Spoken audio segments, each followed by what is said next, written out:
ಮೋದಿ ಅವರು 3ನೇ ಬಾರಿ ದೇಶದ ಪ್ರಧಾನಮಂತ್ರಿಯಾಗಿ ಈಗಾಗಲೇ ಪ್ರಮಾಣ ವಚನವನ್ನು ತೆಗೆದುಕೊಂಡು ಅವರ ಮಂತ್ರಿಮಂಡಲದ ರಚನೆ ಕೂಡ ಆಗಿದೆ.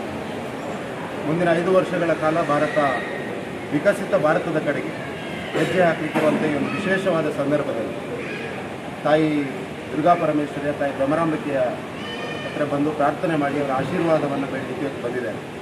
ತುಳುನಾಡಿನ ದೇವರ ಆಶೀರ್ವಾದ ಪ್ರಧಾನಮಂತ್ರಿ ನರೇಂದ್ರ ಮೋದಿ ಅವರ ಮೇಲಿರಲಿ, ಅವರ ಸಚಿವ ಸಂಪುಟದ ಮೇಲಿರಲಿ, ನಮ್ಮೆಲ್ಲರ ಮೇಲಿರಲಿ ಅನ್ನುವಂಥದ್ದು ಈ ಸಂದರ್ಭದಲ್ಲಿ ತಾಯಿ ಉಲಾಲ್ದಿ ಹತ್ರ ನನ್ನ ಪ್ರಾರ್ಥನೆ.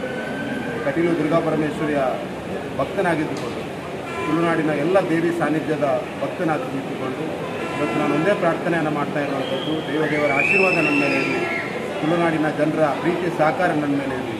ಪ್ರಧಾನಮಂತ್ರಿ ನರೇಂದ್ರ ಮೋದಿ ಅವರ ಕಲ್ಪನೆಯ ವಿಕಸಿತ ಭಾರತದ ಆ ವಿಕಸಿತ ದಕ್ಷಿಣ ಕನ್ನಡ ನಿರ್ಮಾಣ ಮಾಡಲಿಕ್ಕೆ ನನಗೆಲ್ಲ ಶಕ್ತಿಯನ್ನು ಭಗವಂತ ನೀಡಲಿ ಅಂತ ಈ ಸಂದರ್ಭದಲ್ಲಿ ಪ್ರಾರ್ಥನೆಯನ್ನು ಮಾಡ್ತೀನಿ.